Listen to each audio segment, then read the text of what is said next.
Anisimiento mahebina Kisindani Anisimi Anisimi Achimana Anisimi Agajande Anisimi Amyazupate Kisindani Yahweh we want something over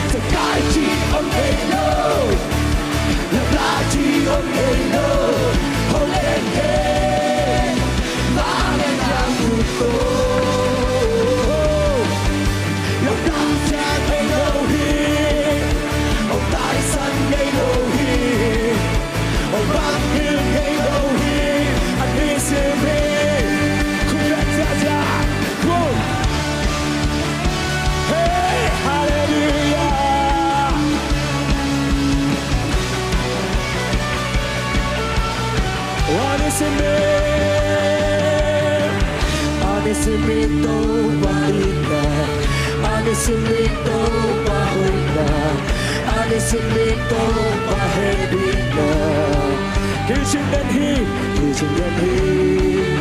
Amen hallelujah Anisimi achumana Anisimi agachando Anisimi omyachupate Kisindani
La placi omneno omnete Amagakuto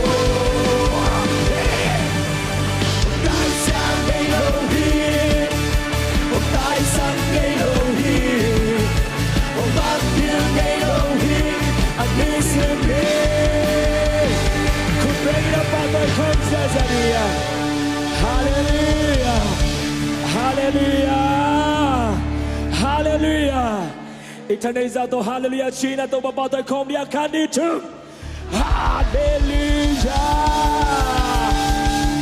Oh hallelujah.